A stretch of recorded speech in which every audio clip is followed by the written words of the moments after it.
In examining my life, probably too much, I imagine, I found that I spent an inordinate amount of time consuming. Almost every waking moment where I wasn't at work or in class, I was watching something, listening to something, or playing something. This is fine, at least in so far as spending my free time, but I always felt a strong sense that I could be doing something else, something more substantial with what time I had. To me, it felt like I was consuming so much media without really examining it. To me, it seemed like I would consume a YouTube video, video game, TV show, movie, and not spend any time thinking about what I consumed. What I noticed is that I would think about this media in the shower or some other time where I simply couldn't be consuming media, come to some conclusion or another, and then move on. The problem with that was that those conclusions weren't going anywhere. Whatever thoughts I had about the new Reacher season, or how my Persona 5 playthrough is going, or what my 100 hours in the Division 2 meant would percolate in my head for a few hours or less, then fade into my subconscious while I focused on filling my head with the next stretch of media to consume. Not to mention, in 2025, I've been reading up on X-Men comics, reading Ultimate Spider-Man and new Moon Knight comics. These take up hours of my life, but I don't spend nearly enough time considering my feelings on them, on what I get from them. All in all, the goal with this project is to spend less time mindlessly consuming content and more time analyzing the art that I experience. That's another side goal in all this, to think about all of this media as what it is, art. I'm not an English major. I'm not an art major. I study economics right now. However, my whole life I've really enjoyed TV, movies, video games, comics, music. I think I need to start being mindful of what I consume, including being critical of it. I spent a very long time being super uncritical of what I watched in high school, which I have to admit was almost exclusively comic book movies. While I likely won't revisit those films in full, based on my memory, I'm sure I would not see those movies as favorably as I did back then. By the same token, I'm not sure I would remember my thoughts because I did not spend enough time digesting them. So, in lieu of that, I'll write them down, maybe even say them out loud in voiceover.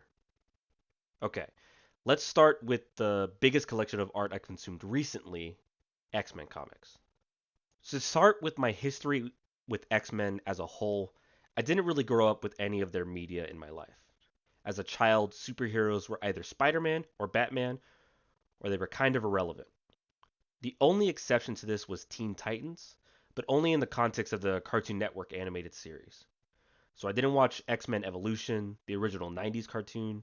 I only saw the live action movies because they were movies and I was a 12-year-old boy.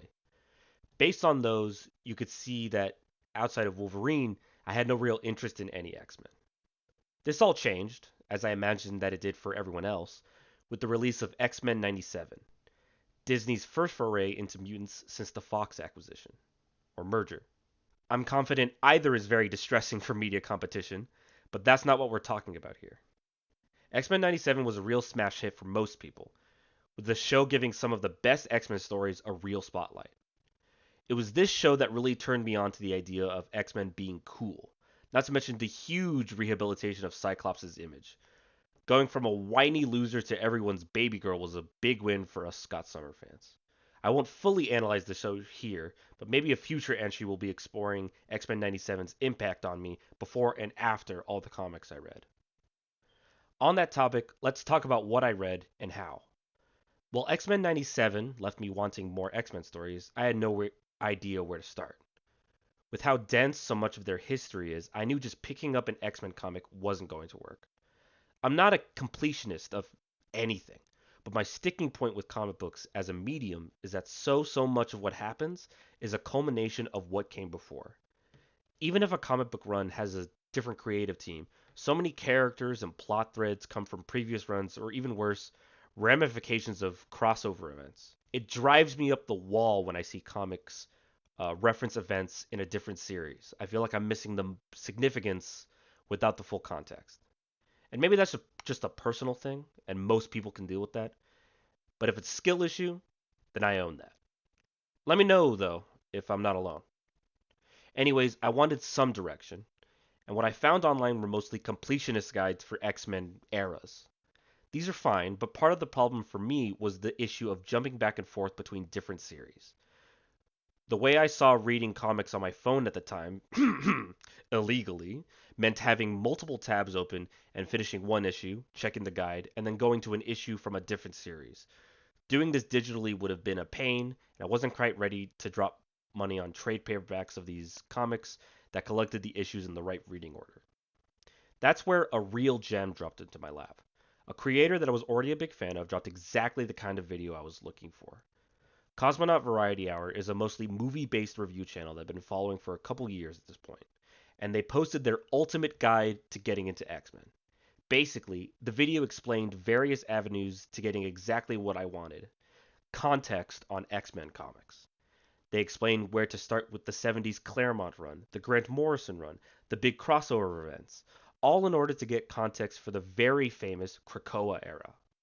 It's a great video from a channel with plenty of other great videos, so I highly recommend you give it a shot.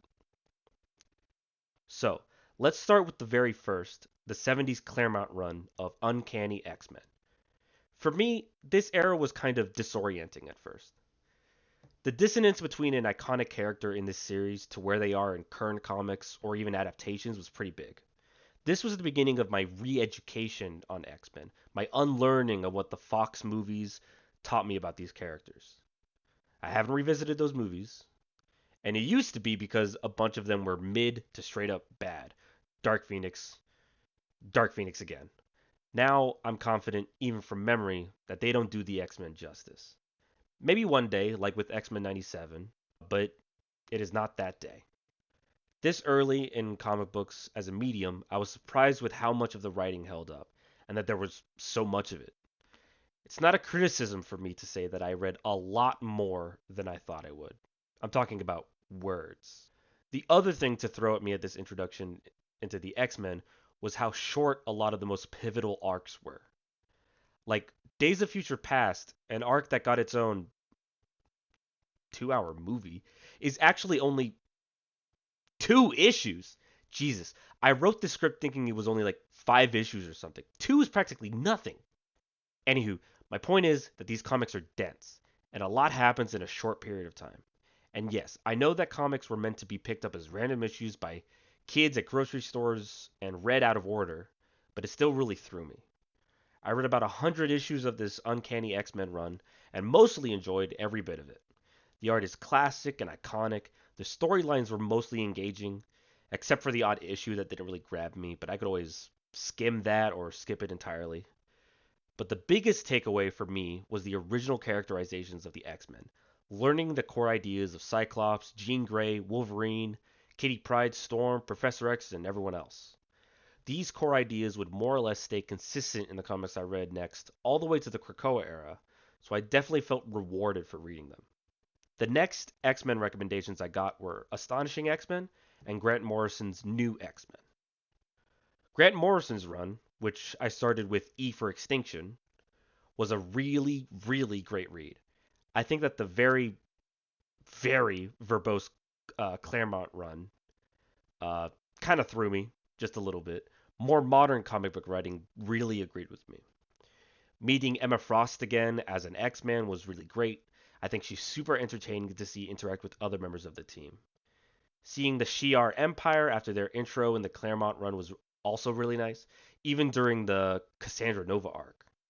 Since so many of X-Men's stories involve threats to mutant kind or otherwise about being mutants, that whole allegory, it's a breath of fresh air for me to see them interact as Earthlings with an intergalactic empire that doesn't really care that they're mutants. That being said, the art of this run fluctuates between interesting, kind of craggy, in a stylized way, to just bad. Like, not good to look at, and not demonstrating any really skill to me. I don't want to call out any specific artists, but some of the art in Grant Morrison's new X-Men is just not well done. It didn't necessarily ruin my reading experience, but it was hard not to notice. Now, Astonishing X-Men was where I really started to gel with their corner of Marvel Comics. Their stories that they could tell. This one in particular has a really strong and cohesive narrative, and it showcases Kitty Pryde in a really cool way. I won't spoil what happened, but this really puts her powers as a really great focus for creative solutions to the X-Men's problems. That's something that my favorite X-Men stories do. Mutants getting to use their powers in new ways. Cyclops is another great example. His optic blast has been used a lot of different ways in the comics, and X-Men 97 got a lot of points for showing how creative Cyclops can be with his powers. I'm going to take a minute to talk about Cyclops in general here. Right now, it's hard to say who my favorite mutant is. With where I am in the comics these days, I still can't give a definitive answer on who rises above the rest. That being said, Cyclops is in the top 3 for sure. He's just cool. Just cool. He can be really serious, but more than a little sarcastic, and seeing him become more of a leader is such an interesting progression. When he acts as a leader, you can see how much he cares about the mission, his team members, and he's also good at it. He's a really great tactician, and like other characters who are smarter or more knowledgeable, he can really lead a team into battle. He's got fight IQ, if you will. This is where I might risk a hot take, but I really, really like him and Emma Frost together. I know that Jean Grey is like his destined partner or whatever, but I really like morally ambiguous woman with God's perfect soldier. For reference, another of my favorite comic book couples is Elektra and Daredevil, especially in the Chip Zdarsky run. I just think that they fit really well. They're flirty, but especially in the Astonishing X-Men run, they really do care about each other. It's not just a fling. A big plus to my enjoyment in Astonishing X-Men is that there's another space adventure, and I'm always down for that versus more human bigots and more bigoted robots from the future or whatever. I'm going to kind of lump together the mid 2000s events, starting with House of M.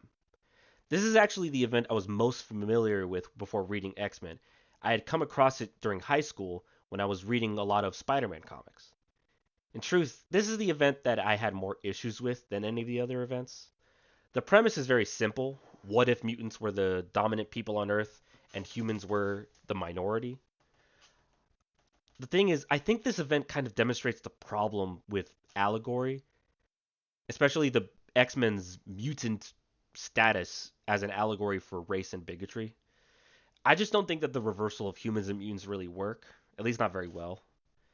I could go into this more, and maybe I will, but for now, let me say that I like the storylines of various characters under this new paradigm, even if the overall narrative of House of M isn't really doing it for me. I've got to detour one more time to talk about my biggest problem with the House of M, and that's Spider Man's new normal in this mutant dominated society. In this universe, Peter Parker never lost Uncle Ben or Gwen Stacy and has been living his life while passing as a mutant. And I think that sucks. Just straight up sucks.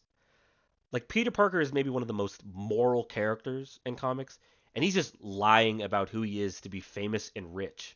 Not even to help people, it's for personal gain. There's an emphasis that he's doing it for his whole family in general, but one, that doesn't excuse it, and two, he also uses that money and fame to hire J. Jonah Jameson almost exclusively for the purpose of abusing and humiliating him. I understand having a strong resentment for Triple J, but Peter would never do something that petty for so long.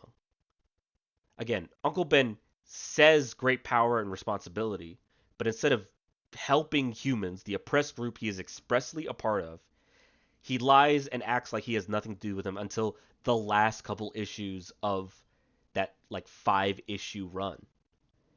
The story tells us that this affects him and he changes, but I think it's crazy that he would have done that in the first place. After in House of M, I moved on to the Messiah trilogy and Schism. The first I'm kind of mixed about. The Messiah trilogy, in the macro, is a really great story. The birth of a new mutant, a race against and through time, a last stand for the X-Men, it's all good stuff. The only problem with it is that some of the story has to depend on different X-Men kind of just arguing and fighting over this new mutant. Disagreements on how to handle this situation make sense, but actual combat over Hope never really made sense to me. That being said, Cable and Hope are a really great combination, and it was fun watching their journey through time. Schism, on the other hand, was really great from start to finish. This story's premise is that everyone is sending their sentinels to Utopia, the mutant nation in this era of X-Men. The crux of this story is a really interesting dilemma: whether or not young teenage mutants should be allowed to fight. Cyclops thinks that they should if necessary, which is basically all the time, and Wolverine thinks kids should stay kids. The cool thing is that they both have compelling arguments. Cyclops basically says that with mutant numbers being so small, survival means doing whatever's necessary. And that's like 200 total mutants. Wolverine has a very in character argument that kids should stay kids, and that can't be compromised for anything. And his thinking that these kids should be protected in order to still be alive at the end of the day. If there are so few mutants, then we should protect the young ones even more fiercely. Anyway, the payoff of this actual split down the X-Men really worked for me. I think it was a really cool reason to split, reason to make the change, and I didn't read what came next, what was the actual fallout of the split, but I may come back to that. After Schism, I spent some time bouncing around other X-Men series, like New Mutants and the Magic miniseries from the 70s. But I'm going to go ahead and talk about the main event. The major reason I wanted all of this comic book context in the first place, the Krakoa era. Everything I heard is that some of the best X-Men stuff that exists, period, exists in the Krakoa era. I don't want to say too much here since I haven't read the whole era or anything, but I will talk about what I can at the start of this era: House of X and Powers of 10. Hoxpox, if you will. This shit slaps. Brother, this shit rips. Jonathan Hickman is my new god. Holy shit, I'm kind of new to comics, but this is maybe the most radical change to comic book canon I've ever read. Again, I won't go into spoilers, but these two series are not only big shakeups in the status quo for all mutants, but also the past. This is all paired with a truly fascinating progression of how mutant kind is establishing itself almost as a new world superpower. Hoxpox also brings practically every mutant character together and does a good job of justifying what would bring so many different mutants, who in a lot of cases hate each other, and set them to work on building the mutant nation of Krakoa. I think that this book does a good job of explaining the establishment of this new nation and what it does to global politics, economics, the whole deal. This story develops new threats and new stakes that are really engaging at this new scale of mutant society. And the following books really take this and run with it. As it stands right now, I'm only 8 or 9 issues deep into several of the Krakoa era series. I haven't started all of them. There's a bunch of them to go through, and I don't plan to read them all necessarily, but it's been fun to kind of pick and choose what looks interesting to me, read a few, drop it, come back to it maybe. It feels great to have this context. It feels great to understand these characters, understand what they mean, what it means for them to be in the books that they're in. And all when all's said and done, I'm an X-Men fan. Have to be. I can't make this whole thing without saying otherwise. Listen, this whole thing got a lot bigger than I thought. I did not expect this to go for 20 minutes. It's encouraging, I think, to me at least, that I'm able to talk this much about something, about anything that I'm consuming, which means at least at some level I'm digesting it all.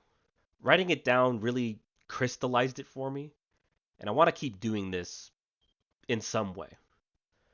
In terms of frequency, it'll all be up to how much time I have and what I want to talk about next. I'll make the rambly preamble at the beginning an update on personal stuff in the future, what I'm reading, watching, playing, gym progress, things like that. But again, we'll have to see. This has been Fridge, and I'll see you later.